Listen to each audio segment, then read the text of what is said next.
This is the After Party, live with Kim McAllister. Pick a couch, grab a drink, and settle into the conversation.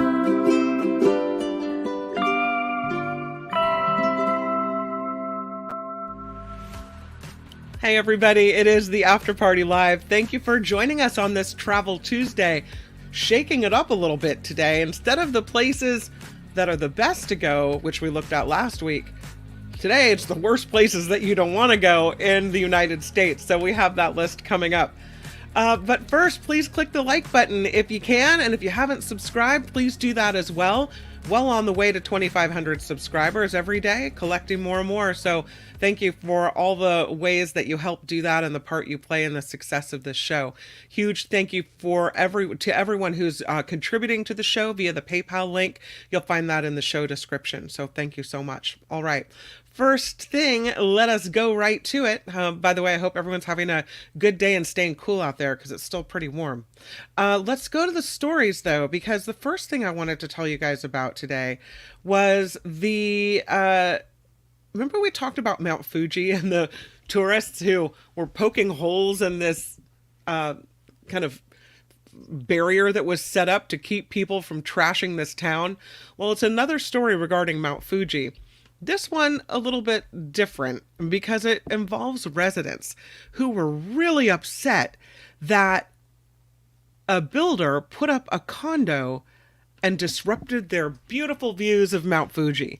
Now, I mean, who wants a condo right in the middle of your Mount Fuji view? On the other hand, mountain's a lot taller than any building, so I think you're going to be able to see Mount Fuji. But this Japanese development firm is backtracking. They're going to actually demolish a condo building they had nearly completed because neighbors are complaining it's blocking their view of Mount Fuji. The developer is based in Osaka. They're called Sekisui House. They put up this 10-story, 18-unit building in Kunitachi, Tokyo Prefecture. And just weeks before the first residents were due to move in, they're going to rip this whole building down. They had already made some concessions. They cut the height of the building from 11 stories down to 10. They also lowered the ceiling levels. They reduced the height of each floor after the locals were complaining it would block their view of Mount Fuji. So they'd already made concessions here. The company saying in a statement, the decision is made to demolish the building, which is called the Grand Maison Kunitachi Fujimidori, because of insufficient consideration for the impact on scenery. They said, we are aware of the culture that values scenery, but we failed to consider it adequately. We also apologize to the contracting parties. I wonder, instead of ripping down the whole building, couldn't you just, I don't know, maybe this is a lot easier said than done. Couldn't you just take off the top floor? Or maybe top two? I don't know. The developer said the would-be condo owners who purchased units in the building for about $446,000 each will be provided with financial compensation. And that's it. Down comes the condo. That would never happen in America. Never. I mean, that type of honor and putting that before your pocketbook? No way. No way. But that's what they're doing in Japan. Because got to see Mount Fuji. The definition of long COVID, there's a group of people trying to change the definition. So, and I know there's some folks that may find this interesting because it may affect them. So that's why I wanted to talk about this new proposed definition for long COVID, which the reason to change it is so that people could finally get the help they need. This is a new report from the National Academy of Sciences, Engineering, and Medicine. So what we know about long COVID is it's a chronic condition that happens after the initial COVID-19 infection. And the definition was it's present for at least 3 months, right?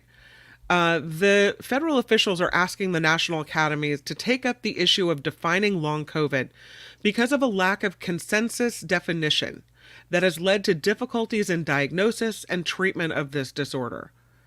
And one of the doctors involved, Dr. Harry Feinberg, who's president of the Gordon and Betty Moore Foundation and a chair of the committee trying to change the definition, says the lack of a consistent definition for long COVID has hampered research and delayed diagnosis and care for patients. He said the committee hopes the single definition, crafted with input from across research and patient communities, will help educate the public about this widespread, highly consequential disease state. So they got input, the committee, from more than 1,300 people. The report recommends federal agencies adopt the new definition and implement it in the United States. The definition holds that COVID manifests in multiple ways across any organ system of the human body.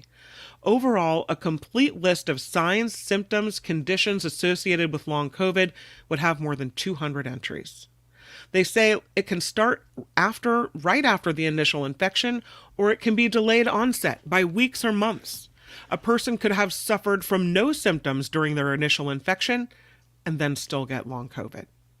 Patients with long COVID can present with one or many symptoms, including shortness of breath, cough, persistent fatigue, post-exertional malaise, difficulty concentrating, memory changes, recurring headaches, lightheadedness, rapid heart rate, sleep disturbance problems, taste or smelling problems, bloating, constipation. The list goes on and on. They say that long COVID patients might also have one or more diagnosable medical conditions involving major systems and organs in the body, and even disorders like depression and anxiety. So the symptoms and conditions, they say, can range from mild to severe, could resolve within months, could be persistent for years. Anyone can get long COVID, according to the definition, regardless of age, sex, or background. No clinical tests available that can conclusively demonstrate the presence of long COVID, so the diagnosis has to be made based on observed symptoms and conditions. So that is the new definition, is all of that, plus it's present for at least 3 months. That's the new definition. So that we know going into it, I just wanted to throw it out there. Speaking of health, when athletes get a conk on the head, they have a test, right? To see if they have a concussion or not. Concussion protocols and whatnot. Well, apparently, the test used to assess concussion in athletes could be useless. According to new research, the test used by the NCAA, the group that oversees college sports, measures an athlete's cognitive skills. It's one of 3 tests, symptoms and balance tests being the other 2, that doctors use to identify concussion. If you don't do well on the cognitive exam, it suggests you have a concussion. But a lot of people who are concussed do fine on that exam. This, according to the lead researcher and the head of sports medicine at the University of Washington School of Medicine. Her name is Dr. Kimberly Harmon.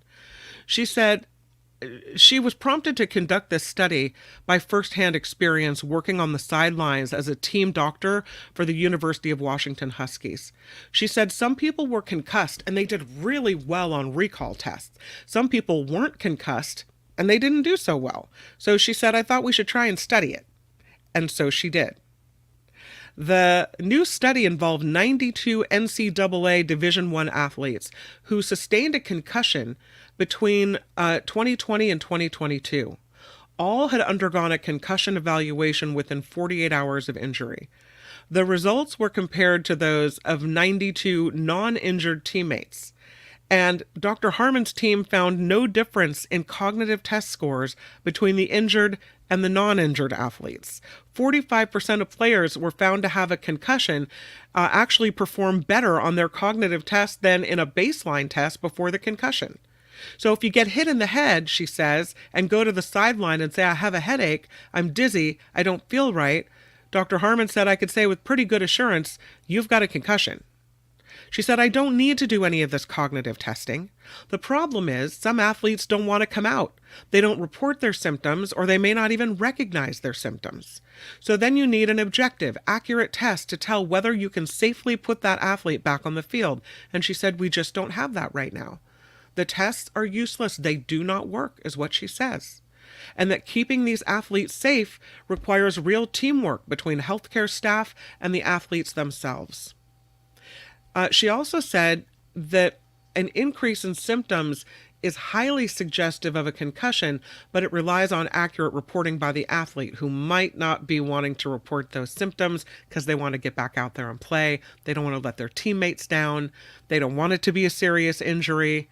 Or maybe they just have difficulty kind of figuring out their own symptoms. Or maybe there's a delay in the development of symptoms for all these reasons. So she said we're still short of what she called the Holy Grail for an objective test for concussion. And for now, what it shows is the importance of athletes to disclose their symptoms. I know it's Travel Tuesday, but I have this story about an airplane. Here's this little creature. I don't know if I'd want it on me or near me. Kind of cute picture. It's called a sugar glider. It's all well and good until the sugar glider gets loose on an airplane. The sugar glider escapes aboard a plane in China. The plane had to be delayed. The passenger had apparently smuggled a pet sugar glider, which is this small Australian type of possum, and it got loose in the passenger cabin. Shanghai Police International Airport Branch said passengers aboard an Eastern Airlines flight to Jinan had to temporarily get off the plane when the sugar glider, which kind of looks like a flying squirrel, I think, escaped from its owner in the passenger cabin and then went into hiding. It violated the regulations, taking this pet sugar glider aboard the plane. The creature eventually captured and removed from the plane, and the passengers were allowed back on. It was only about a little more than an hour behind schedule. The owner of the sugar glider, though, didn't get off so easily. They were detained by police for disrupting order on public transportation. It's not something you want to have happen to you in China. Wow. Yeah, I don't think I'd want to be flying on a plane with this little guy running loose, although he is kind of cute. If you are looking forward to movies this summer, AMC has a deal for you. They've got an AMC movie deal. This is going on across America.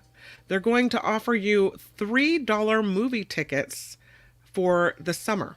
$3 movie tickets. The program is starting on June 24th and running through August 14th. You can see select movies at participating theaters for $3 plus tax. They've got a new title shown each week, Mondays and Wednesdays, and it's available at more than 250 AMC theaters across the country. The June 24th movie is Minions: The Rise of Gru. July 1st through 3rd, Dr. Seuss the Lorax. They have a bunch of movies. They even have Spanish dub movies as well. So this is their summer movie deal from AMC Theaters exclusively. So kind of good idea to get out there and enjoy it. Can we talk about pinball for a moment? Yes. How about this pinball guy? I love this story because you see standing next to him is I think is his daughter. This arcade owner in Ohio now is the Guinness World Record holder for having the world's largest collection of pinball machines. And it totally caught him off guard because his daughter secretly counted his collection, 1,041 pinball machines, and submitted the form to Guinness World Records. So they come out and surprise him with this award. Look at how she's feeling pretty proud of herself right there. His name is Rob Burke. He's the owner of Pastimes Arcade in Girard, Ohio, and he got confirmation that he holds the world's largest collection of pinball machines after his daughter Riley applied for the record in secret.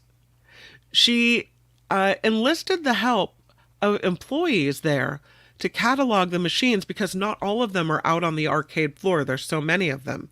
So they built this contraption where they would open up the game, slide these 4 legs on it, take the picture, and then take the legs off. The team arrived at a total of 1,041 pinball machines after eliminating all of the duplicates.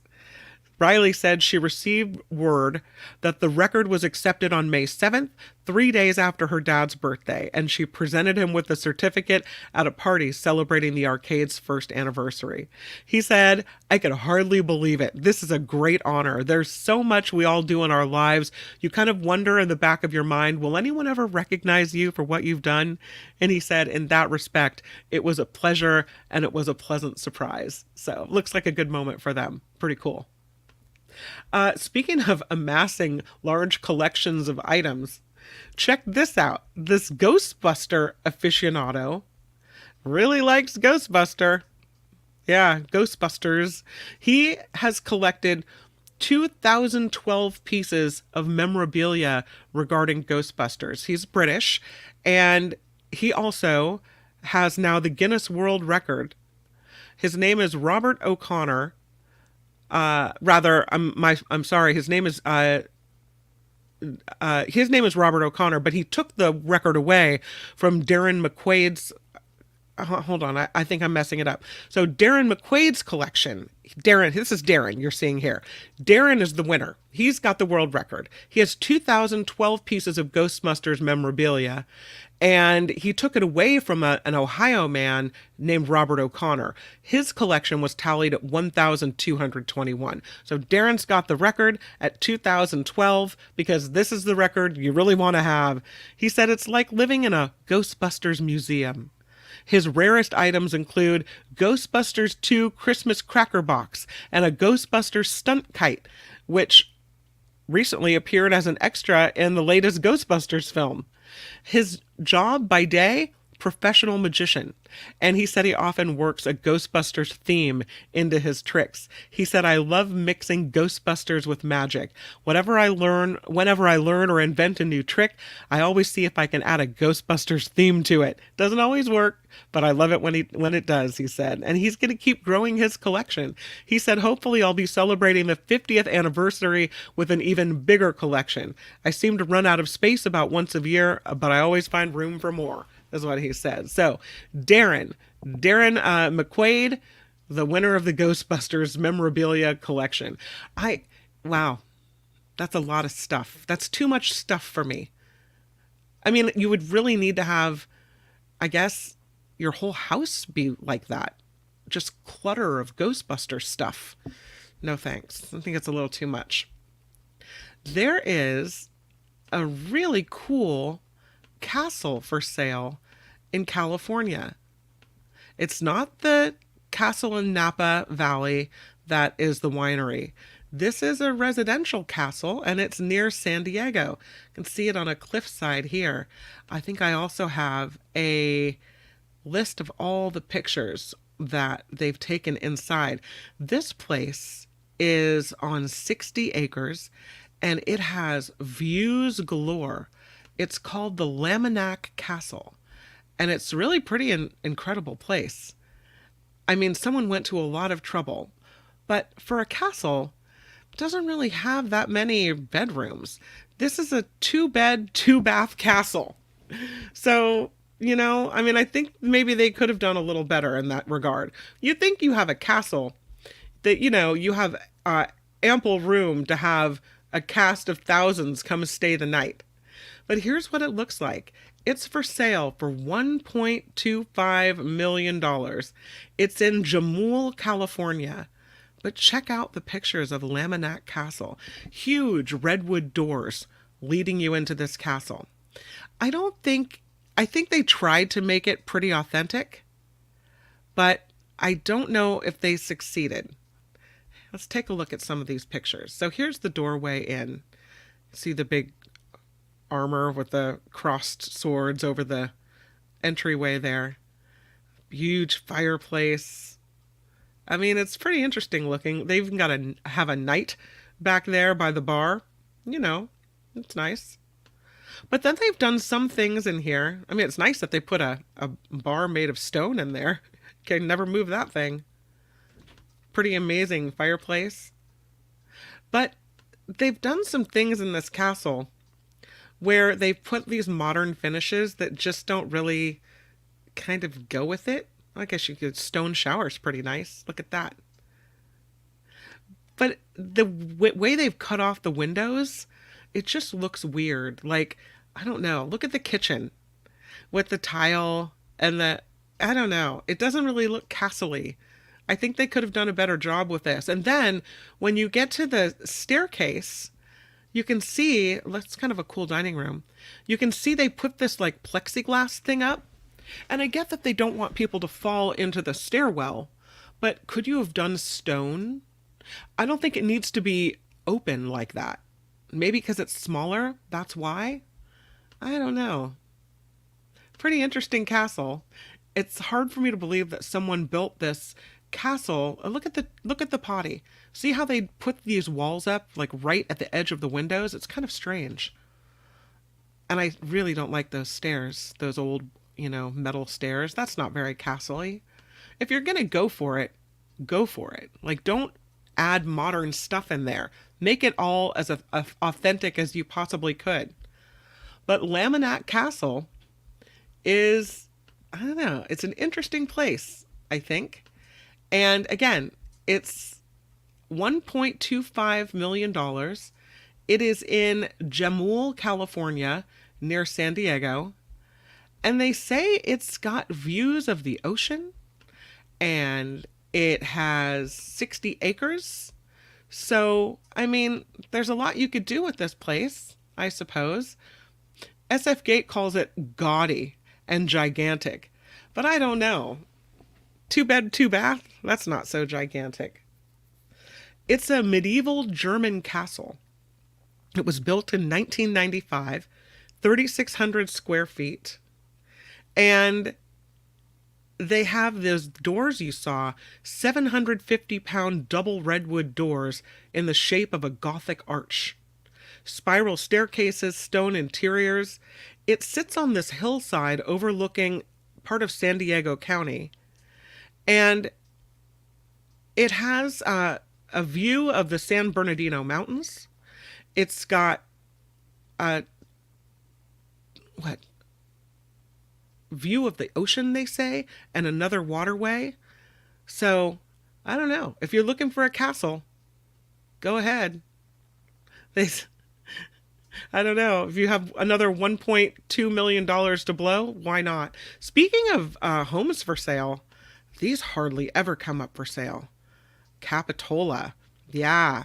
One of these homes is on the market. This never happens. These homes you see on postcards, calendars, one of them is up for sale for the first time in nearly 50 years. It doesn't surprise me because of the flooding we saw last season and the storm surges. And it's possible that the residents are just tired of having their homes flooded and having the ocean encroach ever closer to their homes. But one of these houses is for sale, again, for the first time in nearly 50 years. It's the Blue House at the end of the second row, you see there. 1500 Wharf Road, number 12. $5.5 million. I mean, it's beachfront. It's not a lot of space between you and the water. The same family has owned this house since 1976. This family also owns the Venetian Hotel in Capitola. The house is part of Venetian Court, a row of residences on the National Register of Historic Places. These homes were built in the 1920s, and they all have kind of this Mediterranean feel. It last sold in 1979 for $350,000. The most recent Venetian home to sell was in 2016 for $2.9 million. So this Blue House operates as 2 units. It has 2 bedrooms and 1 bath upstairs, 3 bed, 1 bath downstairs. Each unit has its own kitchen and living room. And most of the rooms have amazing views of the wharf. The interior's been updated. So, per the listing, the vacation rentals would be allowed at the property if you can get a city permit for it. $5.5 million. Would you buy it? Or would you be afraid that climate change and storms and the ocean would just ruin your investment there? Hard to look away from that house. Not that I have $5 million to spend, but if I did, it would be tempting I'm going to the chat. What do you think? Are you tempted? Would you be tempted had you that kind of funding? Or no? Very afraid, Spencer says. Liz says no. Mm-mm. Yeah, hard pass for SJ Lola. Really? SJ Lola also says they're cute on the outside, kind of dated inside. Some that aren't rentals are nice. This is supposed to be redone. Oh, Capitola, I would say it's very close to Santa Cruz. It's just maybe the next town over from Santa Cruz. So you have Santa Cruz, Capitola, SoCal, all kind of right in the same vicinity. Yeah. It's really well-known area. There's a great little shopping district down there, beautiful views, wonderful restaurants, and these homes right on the sand. Yeah. Talk about the castle. The castle has more acres to build another home too. Yeah, 60 acres, although there's not much out there. Nick says you get a nice view of them from the Sandbar restaurant. You really do.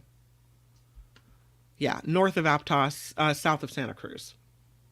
Yeah. But no, you guys are saying no. Mm-mm. I can rent a lot of Airbnbs for $5 million. So yeah, it's a hard pass for people. We saw the pictures from the winter of the water rushing into the homes, especially those homes along the front row. And while this one, there seems to be an ocean wall that is right there, I still think it's really, I mean, I don't know if you could even insure that.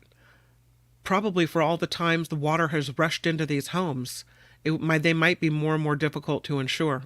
So, I don't know. Sure is beautiful and these homes picturesque, but yeah, I don't know. To this story now, because I'm all about a good freeway spill.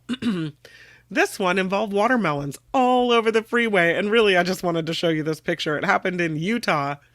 A load of watermelons smashed up all over the freeway. What a cleanup. They called it, the Utah Department of Transportation, a melancholy morning on Interstate 80 when a truck spilled its load of watermelons into the roadway. It was a sticky mess. They were all over the road.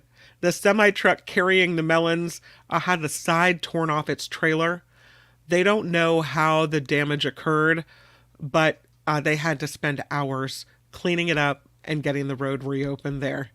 A melancholy morning indeed. Here's another world record for you. This would freak me out, and I couldn't do it. Kind of, you can see the tall thing there with the person on the very top. That is the tallest rideable bicycle. Yeah, it's another Guinness World Record. The world's tallest rideable bicycle measures 25 feet, 5 inches. A pair of friends from France said it took them about 5 years to build this tallest rideable bicycle. Nicolas Barrios and David Peyrou said they came up with the idea while having a drink at a pub, and soon they found themselves creating designs and sourcing materials. They said, "It's not possible to tell you the blood, sweat, and tears." The finished bike officially certified as the tallest in the world, beating the previous record by 1 foot 2 inches. The experience completely transformed the world view, according to one of the builders. He said, "Before this, I really needed self-confidence. I was shy. I had a negative self-opinion. Now it's better, and sometimes I feel unstoppable. I think I can repair, build, or design anything because of this." I don't know. I once tried to get aboard a unicycle, much taller than a regular bicycle, and I just looked down and felt panic. Not that I'm scared of heights, but I mean, one wrong turn or bump and you're flying off that 25-foot tall bicycle. No thanks. Hopefully you've got a helmet on there, friend.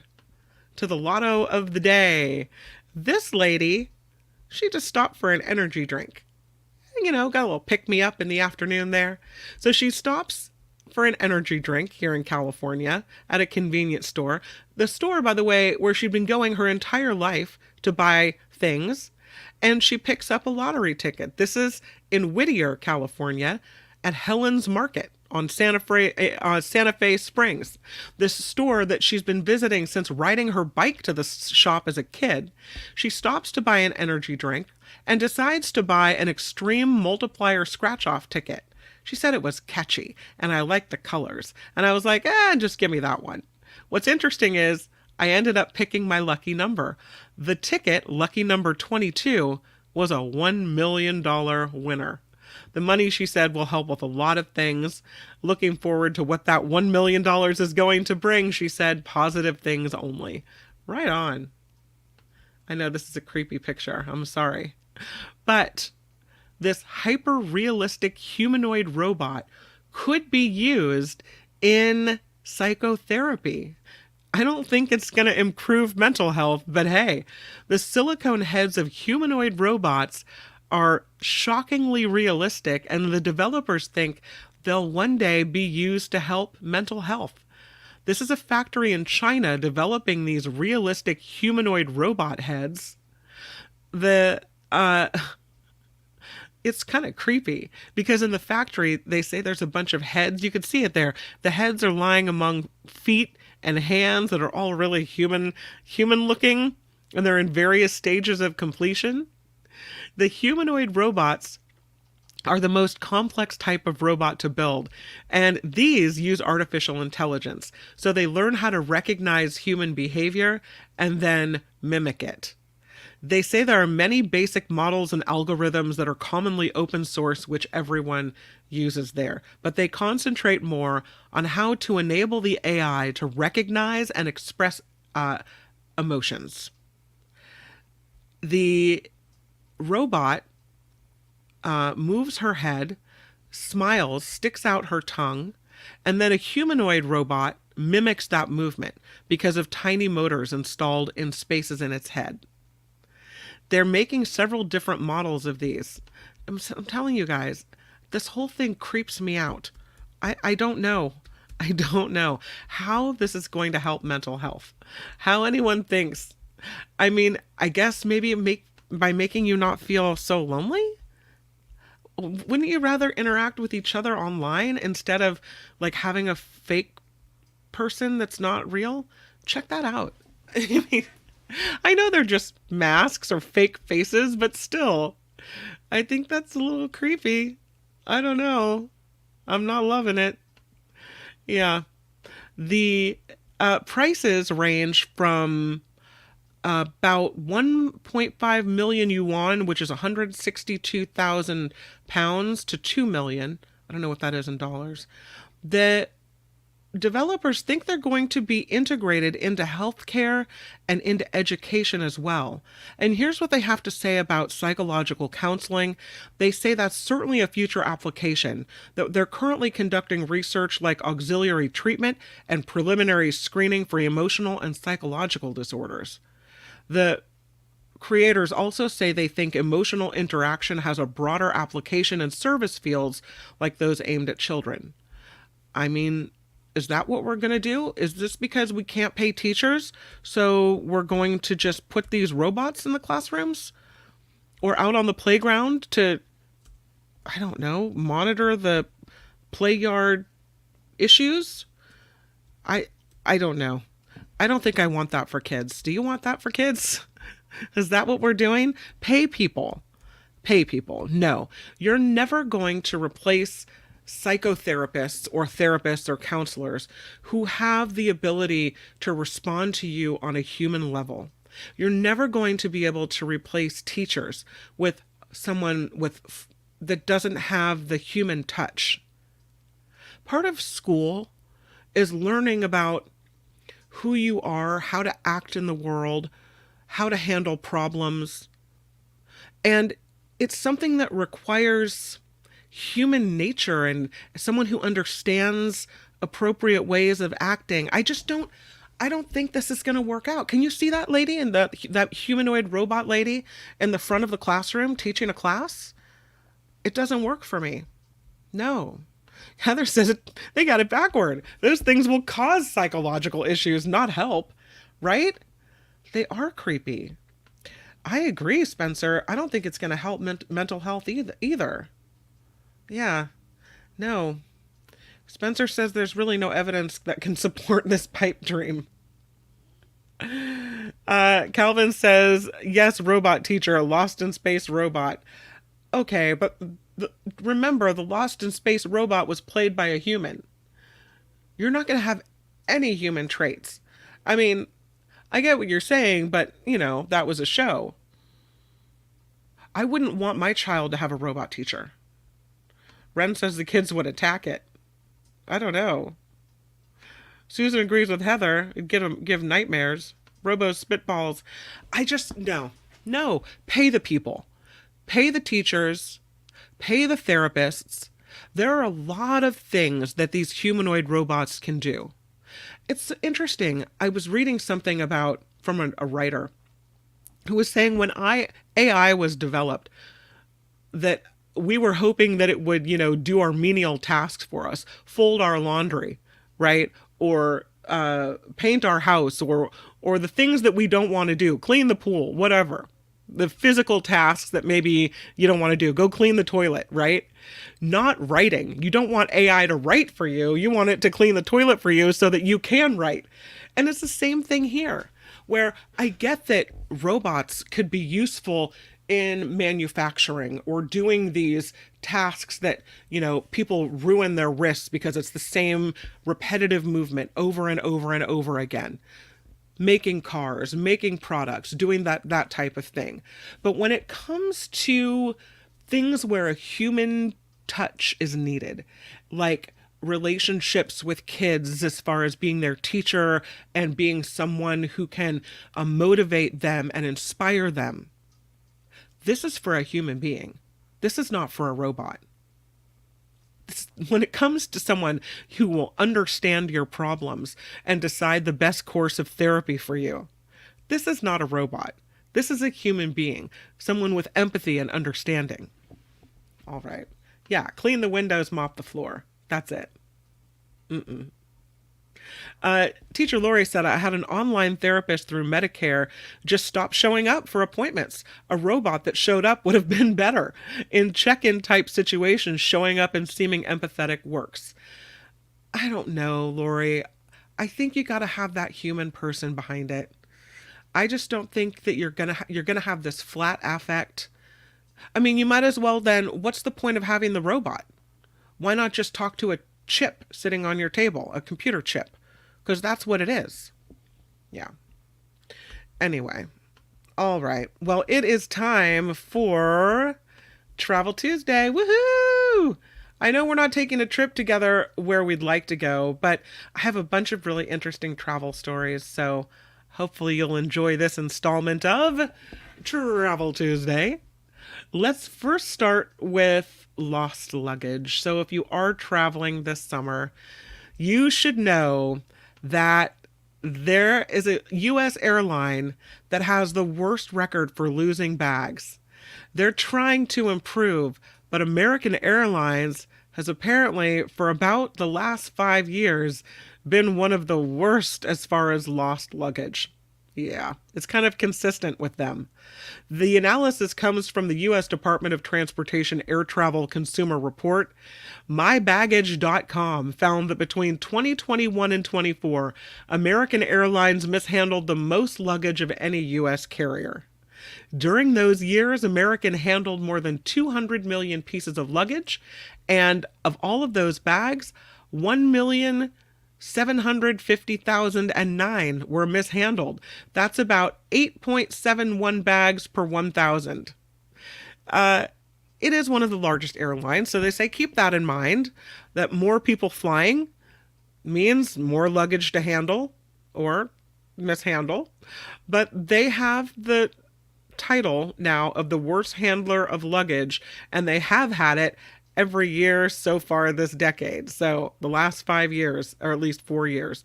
The leadership at American Airlines is aware. They say if we get travelers there and the bag doesn't make it, there's a huge drop in their perception of their service or the value they got from buying a ticket on American. And so they're trying to make some improvements here, but they say it's taking time. They did have a 25% year over year improvement in mishandled baggage, and they did have the lowest mishandled baggage report since 2017, but still, they have more than any other airline. So they've put in this new priority bag system. Bags with shorter connections are strategically placed at the front for quicker removal. The number of a bag tag indicates the connection's duration, and the airline is also introducing a routing system to guide employees to move bags more efficiently. They say they're improving the way they care for their customers' baggage and the way they move bags at the hubs and transfer bags between connecting flights, and they think it's paying off.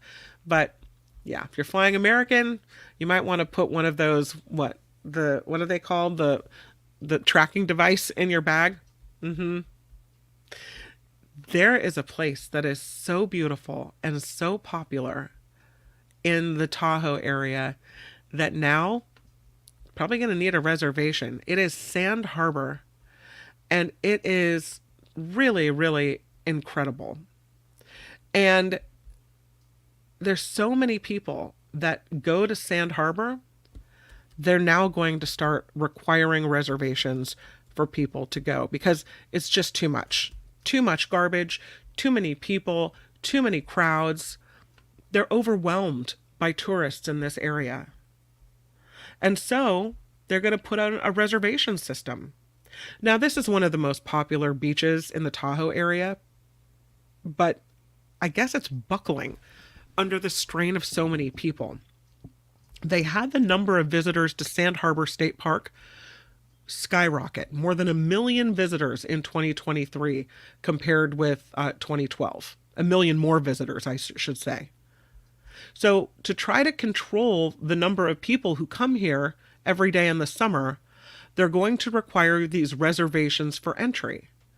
So if you wake up and you say, I'd love to go to Sand Harbor today, there's still a possibility, but it'll be a little more unlikely because it will be reserved every single day.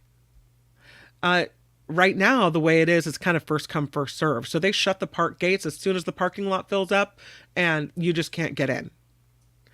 The traffic in the summertime backs up onto the nearby highway. Before it's even open, cars are idling in a line that fills out of the park's main entrance. Now, people know, first come, first serve. It reaches capacity minutes after it opens at 7 a.m. And then after that, they've got a line of orange cones blocking the entrance to the park for most of the day. Later this month, they'll outline exactly how the new reservation system is going to work, but they're going to start it up August 17th and run it through the end of the busy season until October. The reservations will be required only on weekends and holidays. The online reservation system is set to go live on July 1st. And they say this summer they're going to do the soft launch of this reservation system. And next year, reservations are slated to be required 7 days a week, April 15th through October 15th in the high season. Going to cost you $5 to make your reservation. In addition to the day use entrance fee, you pay an extra $5, and that will be required until 10:30 a.m. At that time, the park is open on a first come, first serve basis, but it'll be totally booked before then, so good luck. They say that they have really so many people there that the infrastructure at Sand Harbor was built to accommodate 1,200 visitors a day, and they're now seeing more than 3,000 a day. So, yeah.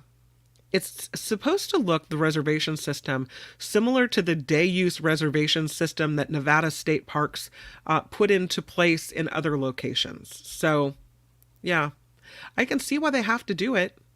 You know, it's beautiful and popular and packed. But I don't know if I want to go to a place that's always so crowded. The last time I went to Sand Harbor, it must have been the off season because it didn't feel like there were very many people there at all. But during the summer, the last thing I want to do is be on a beach where, you know, you can hardly find room to lay out your towel. So, I don't know. That's the newest with Sand Harbor. Check this out. Now, this is a no thank you to me, but I know there's a lot of risk takers among us. They've got this new floating ladder for tourists. Kind of interesting. Thrill seekers. Check it out in Norway. A new floating staircase in Norway has spectacular views and thrills. It's 131 feet long. It's called the Stigel Ladder, and it dangles 2,591 feet above a Norwegian fjord in the small village of Loen, Loen, in the northwest of the country. The man behind the ladder, his name is Per Heige. I don't even know how to pronounce O with a slash through the middle of it. I can't even go there. He says it might make most people's legs tremble a little bit. Okay, right there, it's a no for me.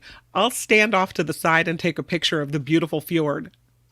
It looks like people are floating in the air from far away because you can't see the ladder, the outline of the ladder.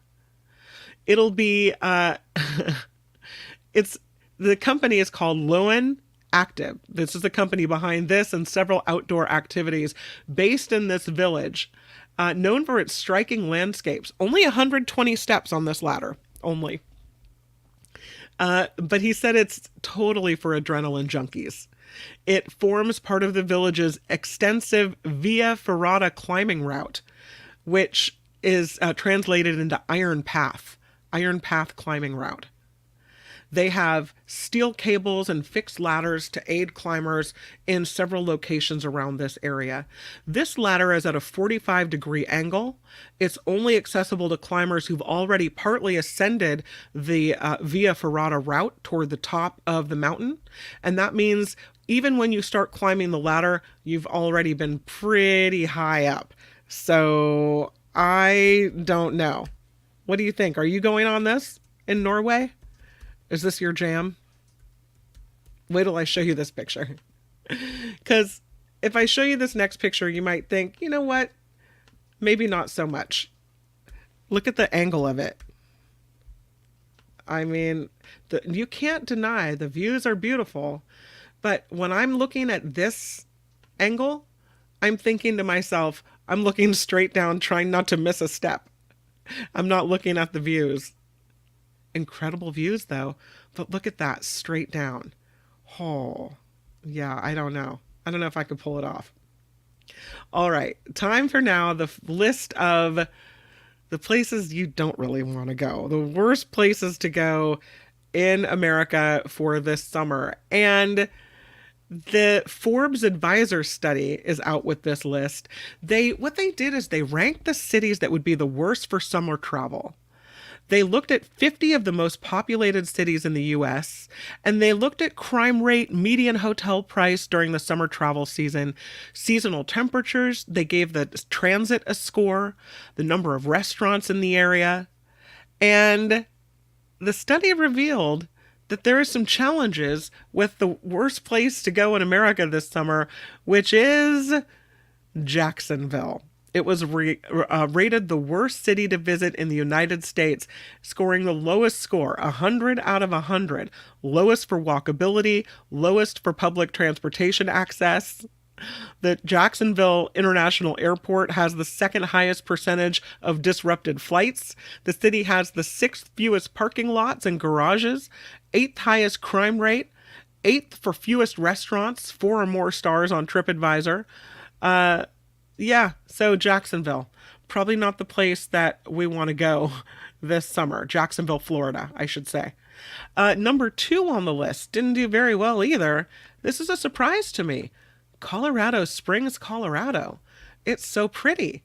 It just did not do well with the list, with the criteria presented. Number 3 on the list is going to be Fresno, California. I can't say that it's a destination that I would ever want to go to, Fresno. I'm sure if you live there, you have family there or some connection maybe. Yeah, Fresno. That's not a surprise.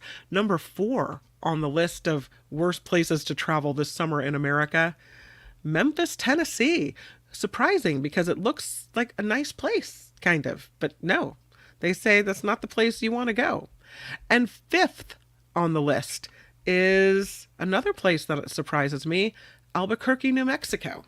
No. So again, because of all the metrics they looked at, they say these are the places where tourists will have significant challenges. So, yeah, there's a lot of Americans, at least half of America, planning a vacation before the end of September. So the whole point of the making the list, according to Forbes, is ranking the stress need to consider potential travel complications. They're trying to save you a headache in doing this.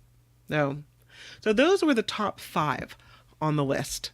Other honorable mentions include, let's see, we were at Memphis, 6, Indianapolis, Indiana, 7, Louisville, Kentucky, 8, Tampa, Florida, and 9, Tucson, Arizona.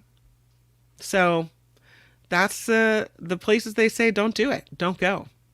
Kind of a bummer for people. They said Florida, Jacksonville, Florida, was the worst vacation spot for summer travel. Minneapolis ranked the best. You would have thought it would be the opposite, but no, it isn't. All right, where are you going this summer? Anybody making up plans for fun trips? Beth says Albuquerque's kind of an armpit. Yeah. Memphis has lots of crime, says Spencer. Oakland? Yeah, Deidre says I grew up in Memphis, but crime has gotten really bad there. Wes says Fresno's a pass-through city like Jacksonville. Oh, I didn't know. Fresno has a nice casino. No. Nothing could make me want to go to a casino in Fresno. Yeah. If you're going to go to a casino, I mean, why wouldn't you want to go to Tahoe or, I don't know, somewhere on the coast instead of putting yourself in hot Fresno? Ugh. Spencer says, yeah, also Florida's too humid during the summer. SJ Lola says, we're going to Alaska in September. Ooh, that's going to be fun. Deidre headed back to Maui next Thursday. Aloha, friend. That's going to be great. We're going to Jalisco, Mexico next month, says Mama.